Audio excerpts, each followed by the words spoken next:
Welcome back to Amuse Goose, everybody. Thank you for continuing to come back and chat with us and hang out with us. Hi, Nate. What are you up to? I'm thanking the viewers viewers, both yeah. for coming back, because I want to thank them too. You got to thank them, and I wanted to turn to also thank them. It's important. It is very important to thank them, because we wouldn't do this if no one listened. I'd still do it because it's nice to hang out with you. So. And you love hearing yourself talk, so. I can't hear myself because I have headphones on. But later, after I edit and then watch everything back and then watch it again, I just completely mute your side and just crank my side up until I'm done. And then when I put it all together, I'm like, I sound fine. I don't know what she sounds like. Checks out. Yep. Oh, what are we talking about today? Well, you wanted to talk about something very important, very, very important. Well, yes. Yeah, it is kind of important I have to say. So what I have to say is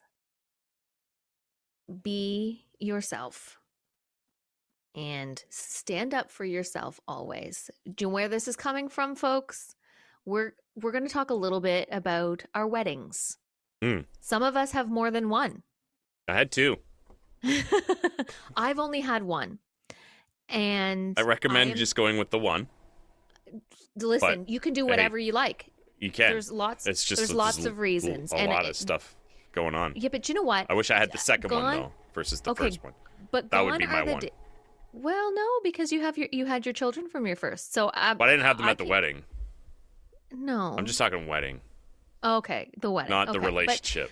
But gone are the days where you should be I don't know, like embarrassed about a divorce. Like, no, people change, humans evolve. It's fine. However, just the wedding part, like I'm still married, so it is what it is. Obviously, it didn't impact us too much, but the day of my wedding, not leading up was fine. I mean, I was very stressed. I lost a bunch of weight and ended up having to have my dress taken in at the last minute. Oh wow. And they had to, so it was my husband's cousin who was the seamstress who helped me with the dress. Oh, that's handy. Yeah. That was her gift to us, because I had this very heavily beaded bodice on my wedding dress, and she had to like hand do all the beading and stuff like that. So she took it out because it was too small, a little bit too tight when I first bought it. But I was so stressed, I lost so much weight leading up to the wedding that she had to take it in. Leading up to the wedding. So, and this is because I, at the time, and this was 13 years ago. So I've grown a lot since then. We all have grown, I'm sure, a lot in 13 years. And I just did what was expected of me. I did all the things that our families wanted me to do. I did a traditional everything at a church. We had all the bridal showers and all the things. But those could be fun. Bridal showers, can't they? Don't you guys have fun at those things? You like have some wine and do you get gifts at a bridal shower? Yeah, you get gifts. But when gifts. I married into a huge family. I come from a small family. Yeah. I married into a huge family. And the thing about them is they're all wonderful and they legitimately give a crap about you. Right. Like when they ask me how I am, they actually want to know. I married into a wonderful, wonderful family. When they're there and they're interested and they're, they want to be there with you. Right. And that's amazing. But I was not used to it. And my bridal shower, I didn't know half of them at the time. I know them all now, but I didn't know them. That's kind of typical though, right? Yeah. He has such a huge, his mom was one of 7 and his dad is one of 10. Oh. Big families, and then there's cousins and like it's not just, and then there's all their in-laws and stuff like that, and they're all wonderful, wonderful people. But at the time I didn't know them, and I was a little bit more like, I'm medicated now for my anxiety and depression. Like I have a lot of social anxiety, and I wasn't medicated for it back then. So my bridal shower on that side, like my mom had one for my side and I knew Mm. everybody and it was fine. But my bridal shower on that side of the family was, I was so uncomfortable. I had a glass of wine in one hand and one of his aunts that I really like, I knew and loved, was on the other side of me saying, okay, that's from Susan and that's Susan in the green shirt. Oh, So just walking you through it. That's nice. So I could look, so I had the present and I'd be like, oh, from Susan. And she'd be like, green shirt. And then I'd be like, thanks, Susan. Like, because I had no idea who half these people were. Yeah. You know, there's like 50 people there and I didn't know any of them. Yeah. There was a lot. Well, he comes from a huge family. What was your favorite gift? I'm putting you on the spot. I couldn't even remember. Couldn't even tell you what we got. Was it from Susan? Probably. I said Susan, but there is no Susan. There's no Susans in the family. So, you know, there was the stuff leading up to it. The day of was one of the most stressful. Like I said, I was not medicated. And I purposefully did not wear my contacts and I hadn't had LASIK at the time. So I've had laser eye surgery now. Yeah. So this tactic would have not happened now, but I didn't wear my contacts so that I couldn't see the faces of everybody as I walked. But everybody, like I knew people were there, but I knew if I could see their eyes looking at me, I would like run out. Really? Like I had a really hard time walking down the aisle like that. The walk and having everybody watch me was one of the most stressful moments of my life. Wow. I've been in plays and musicals. I can do that because I'm not myself. Yeah, you're acting. You're acting, right? Yeah. Like you're another person. So you're not supposed to be you. But walking there and doing that, I'm just me. And that was terrifying at the time. And we had over 150 people there. That's a lot. We had and that was the other thing. I wanted a really small, I would have loved a small intimate wedding, like outside, with just our family, close family and friends. Yeah. And it was like upwards of 200 people. Yeah. Even mine weren't that big at all. Like not even close. No. Either one. I threw up 4 times that morning. Getting my hair, getting my hair done. And I threw up 4 times at the hairdressers. Yikes. Because I was so stressed and nervous about it. Yeah.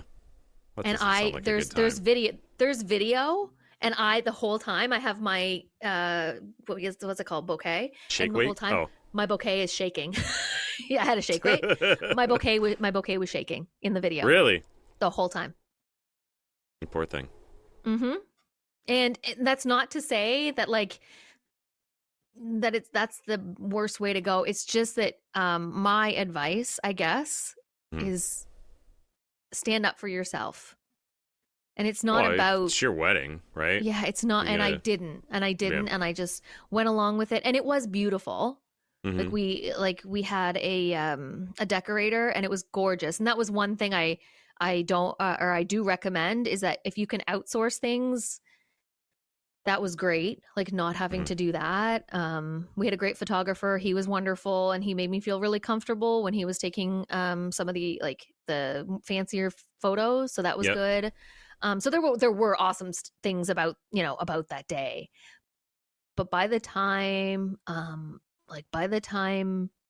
9 o'clock rolled around, 9 p.m., like we had our reception at a hotel, and we stayed there that night. And 9 p.m. I was like, I can't stay awake any longer. Crashed. 9 o'clock. We went up. Yeah. And I'm not an early to bed. I'm not an early to bed kind of girl. Like I am a partier now. Yeah, party mom. I love dancing and hanging out and stuff like that. I had to go to bed because I was just tanked. A big toll on you, right? All the emotional stress and stuff like that. Huge. Right? It'll burn you out. Huge. And the adrenaline drop after being so heightened and stuff all day. And having people come up to me all day, people that I didn't know. Because there was lots of people I didn't know at my own wedding. Right. Yeah. Well, I mean that can happen with the big families, right? Yeah. Yeah. And like, my parents and then my in-laws, they split on the food bill for the reception. Mm-hmm. Um because we couldn't afford it, and they were like, "Well, we need to have, you can't invite one cousin and not all of them." It's like we couldn't pick, you can't pick Yeah. and choose, and we Yeah. couldn't just pick the ones that I knew, cuz he knew all mine. Yeah. Because Yeah. I have a very small family, but like we couldn't just do that. Mm-hmm. Um, and then like because they were paying for that, they got to invite some friends, like their good friends who might not like be super important to us, Right. but Yeah. because they were paying, I'm like not gonna say no for their bestie Linda or whatever. There's nobody Yeah. named Linda. That's weird though. Like, I think like if like when my kids eventually, if they ever get married, I wouldn't be like, I want to bring some of my friends that don't even know who you are. No, yeah. No, like I don't know. Different minds. And I guess, know but... they were excited. And another thing is, I'm the oldest Mm-hmm. and the oldest grandchild. Oldest Mm-hmm. child, oldest grandchild. My husband is the oldest child and one of the oldest grandchildren. Mm-hmm. So we were both the first. We were the first in our family. First batch. Yeah. Okay. So there was so much riding on us. Like my sister eloped. Yeah, good for her. And it was beautiful. Like they went to a lawyer's office. Oh, like that kind of elope. They just went to a lawyer's. They just got married at the lawyer's office. No. New Year's Eve. Nice. They went to, so my mom retired on December 30th. And then the next day we were going to have drinks over at their place to celebrate just us, just the family, and we were going to have drinks to celebrate. And then my sister and her husband showed up and were like, "Hey, guess what?" And handed the marriage certificate. They were like, we got married today. We got married this morning. I like and that. I am so friggin' happy for her. She did have like a small reception at a restaurant. There was like 40 people, I think, there. It was so much fun. We still got all the family pictures. Like we still got like, did you think? She got she got a really nice dress. Like we got dressed up and we went and did like, my dad gave a speech. Like we did a lot of the traditional stuff. But without all and I'm so proud of her for doing what was right for her and not just what was socially socially, whatever, accepted or expected of her. It makes me sad for myself, but I mean, would I change it? I don't know. Yeah, still experience, right? It was an experience, and like today, looking back, I'm like, was the wedding important? No, it's like not really, right? No. Like it's just. Would I? And if anything ever happened, like, would I get married again? No. No. Like if something happened, like let's say my husband passed away or whatever, or if we get divorced, whatever. Even if I was in a relationship with someone else, I don't think I would get married again. You know who also said that? Who? You? I know you did. Yeah, it would totally depend, but I would do it, I would probably do it differently, probably do it however we wanted, like you did. Yeah, we had a lot of fun. Yeah, like I mean, you were there. I was there, and that was only the second time I ever walked down an aisle, because that was the first time I was ever a bridesmaid. Oh, glad we could take care of that for you. Thank you. And I was not nervous. I was having fun. Your son walked me down, what was my escort down the aisle, and it was lovely, and I had a great time. It was good. Yeah, that was I've never been because my sister eloped. Yeah, well, I guess, yeah. So yeah, ours was fun. So my first wedding was we went to Dominican Republic, and we did like an all-inclusive thing. And we're like, oh, well, let's make it easier and do the all-inclusive thing. It was still a lot of work. They took care of a lot of stuff for us, but a lot of the downsides were a lot of us got sick. Ooh. We all got the tummy buddies. So a lot of bathroom time, which that was pretty rough. I guess there was like a shot that some people took to help with that. There's like kind of like a Imodium premium. I don't know. Yes, I don't know what it's called. I don't know what it is, but it's an actual like shot you take versus just taking the pills. So some of them took that because they knew better. This is my first time ever traveling to Dominican, so I had no idea that it wasn't going to work out in my favor.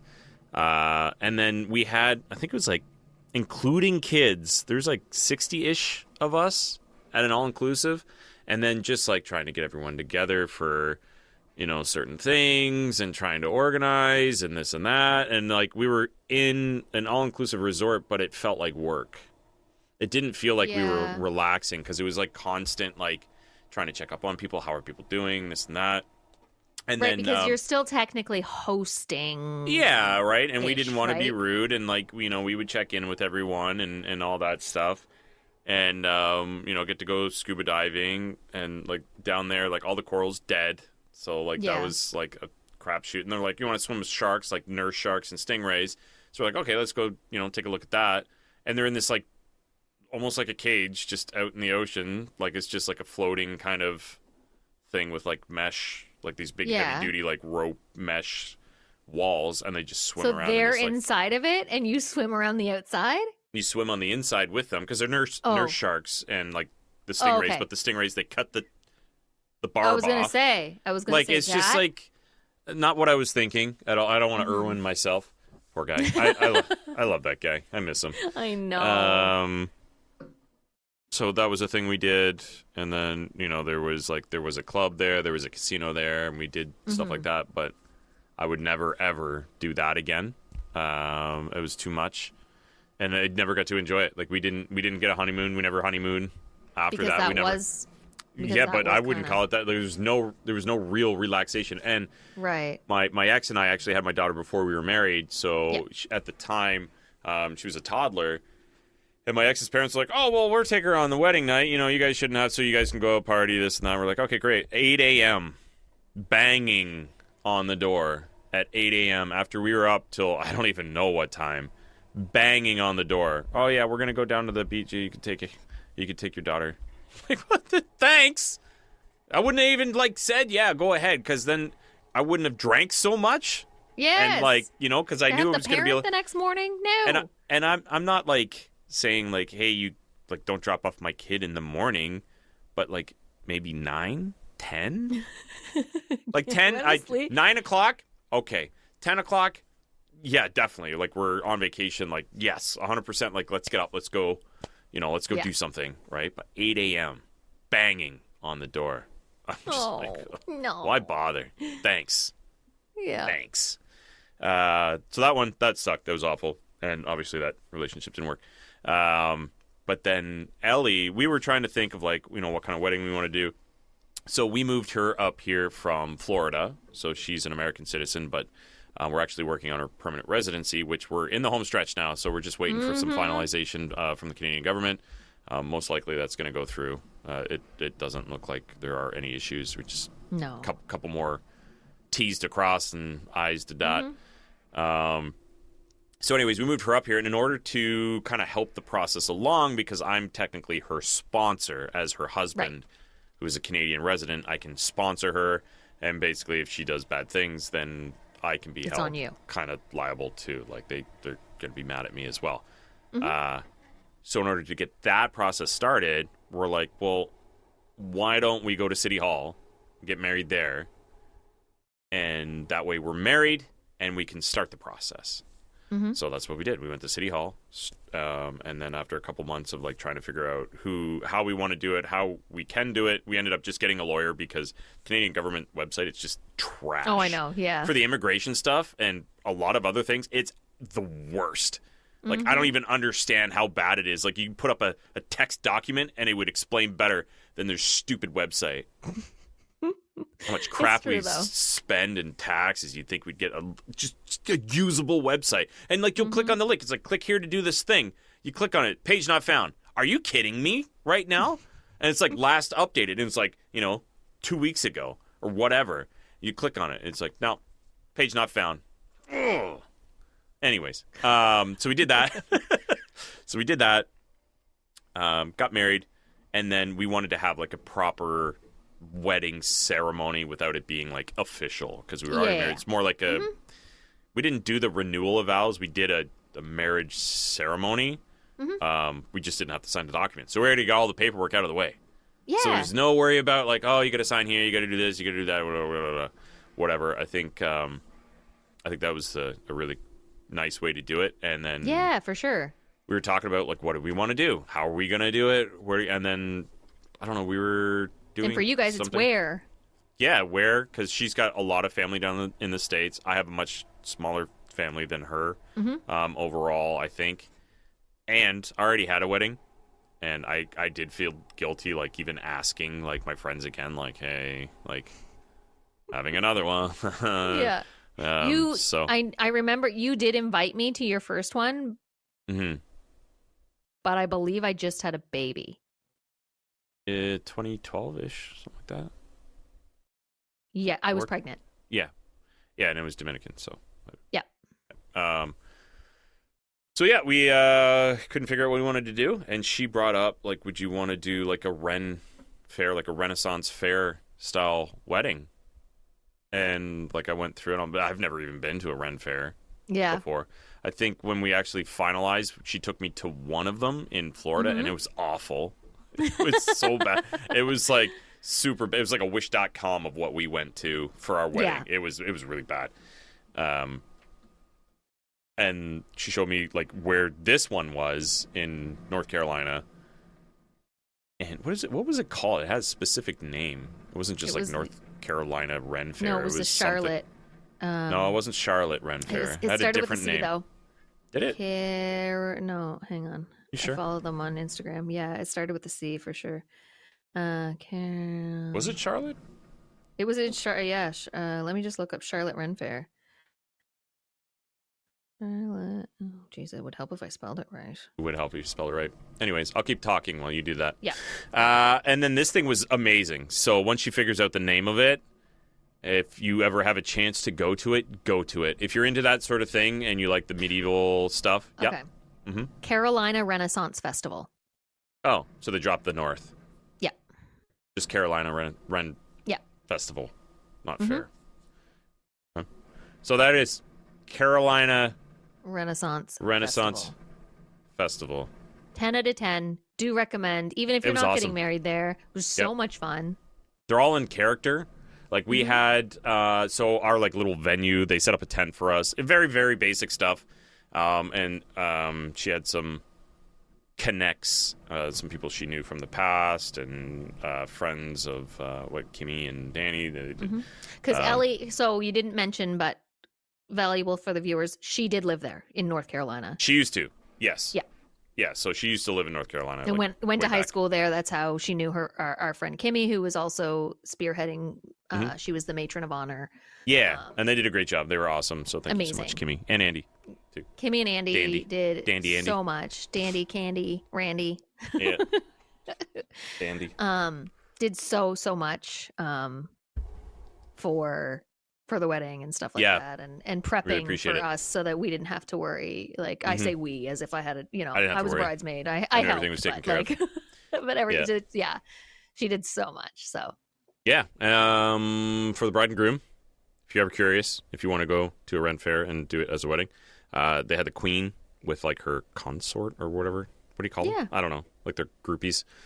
They showed up. The queen and her groupies, yeah. Yeah, they showed up and they did like a little dance and they did this and the queen comes and talks to you and all this stuff. And then after that, they parade you like trumpets and all that stuff, yelling. And then they're like, make way for the whatever, the new bride and groom and all this stuff.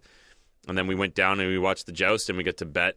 They gave us these fake gold coins to bet on like just silly things like first person to break a shield or who's going to say this or like really silly things just to have a lot of fun with it. I was terrible at it. The queen would be like, do you want to bet on this? I'm like, done. And I'd just be like, yeah, all in. And it was a bad idea. I'm not a good gambler. See, you guys were up in the queen's box. We had to look down on you guys, peasants. Yeah. And we were in the front row, like the wedding party and stuff like that. And all the people at the wedding, we got to be in the front row, which was amazing. Yeah. But you guys were up. Up high. Which was really cool because like we get to see you as part of the show because you were part of the Joust show. I know you did. You guys come out and they were like did a little wave. It was fun. Yeah, it was really cool. Notice? You probably did notice, but like, did you notice when they were parading us through? Did you notice all the shopkeepers would like lift their glasses? Yeah. So as we walked by, all the shopkeepers, all the actors and stuff would be like lift their tankards, and we'd be like, yeah. Oh, that's fun. I'd see people like bowing and stuff. Yep. Even to like the queen. Like everyone's in character. It's wild. Like it's so cool. Really, really, really, really cool. And it was, even wedding aside, it was one of the most fun experiences that I've been a part of. And I'm really happy that Ellie was into that sort of thing. Like it was really cool. She is all about the fantasy stuff. Speaking of fantasy, I'm going to drop her books right now. She's working on a redo. But she has some books. I don't know if we can make. I don't have my copy. I have on a podcast or anything like that. Have you read her books? I have read her books. I have the trilogy. Which was your favorite? I think the last one, because by the time is that the Prince of Naharne Mimi? Neverharde? Yeah, that. So what's the name of the series? Can you get that at least? The Royal Rogue series. There you go. All right. We'll let it slide. She got the name of the series at least. Okay. So yeah, that was the last one was your favorite? I think the last, because by that time you know all the characters really well. Yes. You know their backstories, you know the world. So it's not, so the first book is really, you're being introduced to character, you're being introduced to what drives them, you're being introduced to the world.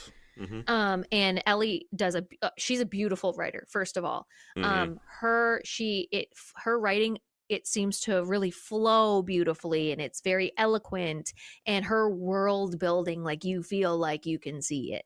Yes, it's very neat. You know, such a great, she's such a beautiful linguist. She really is like an artist in painting this world with her words. So the first one is all like set up. Second one is like, this is where like, some action. This is where action. This is where like turmoil happens, like between characters. And then the third one is, and the second one kind of ends like, well, what's going to happen? Like, you know, you're like, okay, now I got to read the third. The third one ties up some loose ends, still leaves room. You know, she can definitely, I mean, we've said, you know, what happens? Like, where now? Like, but the third one ties up some loose ends. It completes some story, like character arcs, and brings like, it ties up the story. It ties up the trilogy. It really does. It does a good job. It ties up the trilogy. Yeah. There's a few ends that could, you know, could go, it could branch go out elsewhere. Yeah. But it really does. And I think that's why like the last one was my favorite, because I love, I don't necessarily need like a happy ending or whatever, but I like to know resolution. Okay, shut up. I like to know a resolution to, you know, problems, or I like to figure out the mystery where, you know, so there was a lot of that. Like there were surprises that are revealed. Like, so I like that sort of thing. Like I like when all my guesses, they're either right or wrong and whatever. Yeah. But anyway, yes, the Royal Rogue trilogy by Ellie Carlton. It's Elizabeth Carlton. I gotta get it. You gotta use her full name, Elizabeth Carlton. Yes, prim and proper. You can find it on Amazon. Amazon. You can find on your e-readers. She does like they're in both versions. So I actually originally read them on e-reader, and then I bought the trilogy to have a physical copy of it as well. Yeah. And then I'll buy. I'll get the rewrite. I'll get the rewrite. So speaking of the rewrite, so she did write the first book at like 15 or whatever. She was super young. So if you're reading it and you're like, oh, there's grammatical, there are some of those errors in it. She's self-published. That's the way she went.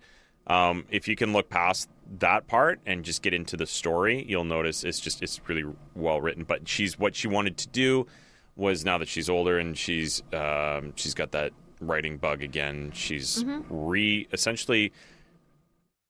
She's not completely rewriting it, but she's adjusting and changing things so they just work better, and it's not as focused on the younger reader, which is kind of like the series what it used to be before. Now it's going to kind of bump up the type of content that's in the books without making it like it's not like adult, but it's just a little bit more mature. So when you read it, I would honestly they're not expensive at all. No. And if you're looking for a good read and you're into fantasy books like Lord of the Rings or anything like that, not to say it is Lord of the Rings, but it's her that world building feel. It's very good. It's better than Tolkien for his world, because that bastard would go on for pages talking about like a tree leaf. She's in and out, and then you understand what you're looking at, and then you're on to the next exciting thing. Which and I in the like rewrites, like I know, like she was 15 now as a profession, she's an editor. Yes, like she works in the industry. Like she's she manages editors. Yeah, she manages editors and stuff like that. So she's very professional. Yeah, she knows the English language. She knows like a couple words, a little bit, a few of them. Some of those big words.